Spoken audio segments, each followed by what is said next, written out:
Hello दोस्तों, KSFM Hindi stories and poem पर आपका हार्दिक अभिनंदन है।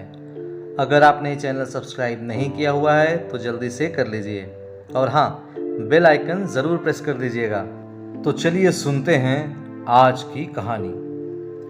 कुरुक्षेत्र के युद्ध क्षेत्र को विशाल सेनाओं के आवागमन की सुविधा के लिए तैयार किया जा रहा था। उन्होंने हाथियों का इस्तेमाल पेड़ों को उखाड़ने और जमीन साफ करने के लिए किया। ऐसे ही एक पेड़ पर एक गौरैया अपने 4 बच्चों के साथ रहती थी। जब उस पेड़ को उखाड़ा जा रहा था तो उसका घोंसला जमीन पर गिर गया, लेकिन चमत्कारी रूप से उसकी संतानें अनहोनी से बच गई। लेकिन वो अभी बहुत छोटे होने के कारण उड़ने में असमर्थ थे। कमजोर और भयभीत गौरैया मदद के लिए इधर उधर देखती रही। तभी उसने कृष्ण को अर्जुन के साथ वहां आते देखा। वे युद्ध के मैदान की जांच करने और युद्ध की शुरुआत से पहले जीतने की रणनीति तैयार करने के लिए वहां गए थे। उसने कृष्ण के रथ तक पहुंचने के लिए अपने छोटे पंख फड़फड़ाए और किसी प्रकार श्री कृष्ण के पास पहुंची। हे कृष्ण, कृपया मेरे बच्चों को बचाएं, क्योंकि लड़ाई शुरू होने पर कल उन्हें कुचल दिया जाएगा।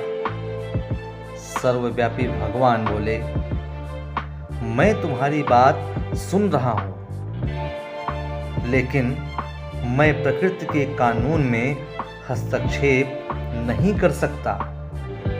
गौरैया ने कहा, हे भगवान, मैं जानती हूं कि आप मेरे उद्धारकर्ता हैं।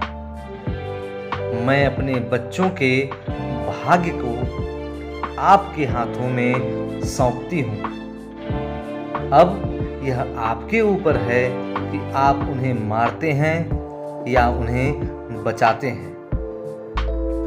काल चक्र पर किसी का बस नहीं है। श्री कृष्ण ने एक साधारण व्यक्ति की तरह उससे बात की, जिसका आशय था कि वहां ऐसा कुछ भी नहीं था जिसके बारे में वे कुछ भी कर सकते थे। गौरैया ने विश्वास और श्रद्धा के साथ कहा, प्रभु, आप कैसे और क्या करते हैं वो मैं नहीं जान सकती। आप स्वयं काल के नियंता हैं, यह मुझे पता है। मैं सारी स्थिति एवं परिस्थिति एवं स्वयं को परिवार सहित आपको समर्पण करती हूँ।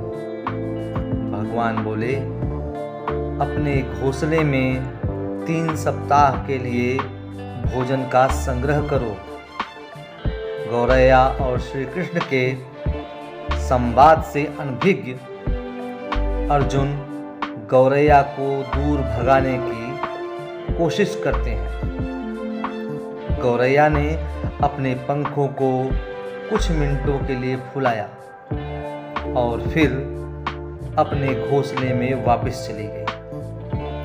2 दिन बाद शंख के उद्घोष से युद्ध शुरू होने की घोषणा की गई। कृष्ण ने अर्जुन से कहा कि अपने धनुष और बाण मुझे दो। अर्जुन चौंका, क्योंकि कृष्ण ने युद्ध में कोई भी हथियार नहीं उठाने की शपथ ली थी।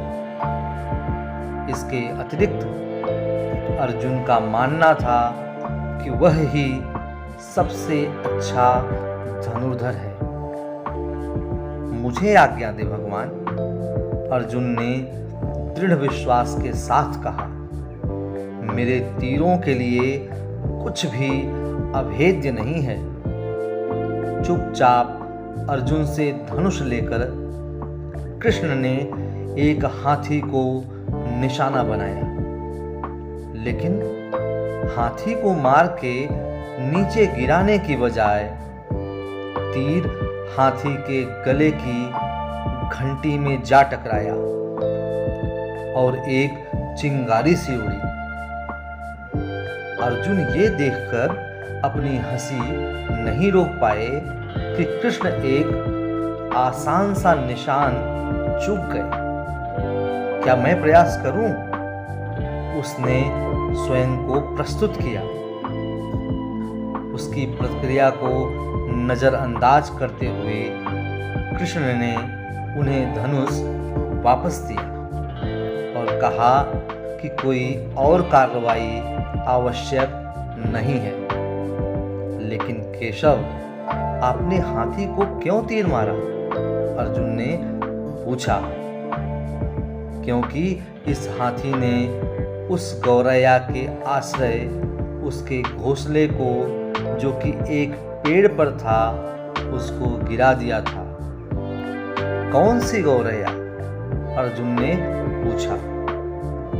इसके अतिरिक्त हाथी तो अभी स्वस्थ और जीवित है, केवल घंटी ही टूटकर गिरी है। अर्जुन के सवालों को खारिज करते हुए कृष्ण ने उसे शंख फूंकने का निर्देश दिया। युद्ध शुरू हुआ। अगले 18 दिनों में कई जानें चली गई। अंत में पांडवों की जीत हुई। एक बार फिर कृष्ण अर्जुन को अपने साथ सुदूर क्षेत्र में भ्रमण करने के लिए ले गए। कई शव अभी भी वहां हैं, जो उनके अंतिम संस्कार का इंतजार कर रहे हैं। जंग का मैदान गंभीर अंगों और सिर बेजान सीढ़ियों और हाथियों से अटा पड़ा था। कृष्ण एक निश्चित स्थान पर रुके और एक घंटी, जो कि हाथी पर बांधी जाती है, उसे देखकर विचार करने लगे। अर्जुन, उन्होंने कहा, क्या आप मेरे लिए यह घंटी उठाएंगे और इसे एक तरफ रख देंगे? निर्देश बिल्कुल सरल था, परंतु अर्जुन के समझ में नहीं आया। आखिरकार विशाल मैदान में जहां बहुत सी अन्य चीजों को साफ करने की जरूरत थी, कृष्ण उसे धातु के एक टुकड़े को रास्ते से हटाने के लिए क्यों कहेंगे? उसने प्रश्नवाचक दृष्टि से उनकी ओर देखा। हाँ, यह घंटी, कृष्ण ने दोहराया। यह वही घंटी है जो हाथी की गर्दन पर पड़ी थी, जिस पर मैंने तीर मारा था। अर्जुन बिना किसी और सवाल के भारी घंटी उठाने के लिए नीचे झुका। जैसे ही उन्होंने इसे उठाया, उसकी हमेशा के लिए जैसे दुनिया बदल गई। 1, 2, 3, 4 और 5 4 युवा पक्षियों और उसके बाद एक गौरैया उस घंटी के नीचे से निकले। बाहर निकल के माँ और छोटे पक्षी कृष्ण के इर्द गिर्द मंडराने लगे एवं बड़े आनंद से उनकी परिक्रमा करने लगे। 18 दिन पहले काटी गई एक घंटी ने पूरे परिवार की रक्षा की थी। मुझे क्षमा करे हे कृष्ण, अर्जुन ने कहा। आपको मानव शरीर में देखकर और सामान्य मनुष्यों की तरह व्यवहार करते हुए मैं भूल गया था कि आप वास्तव में कौन हैं।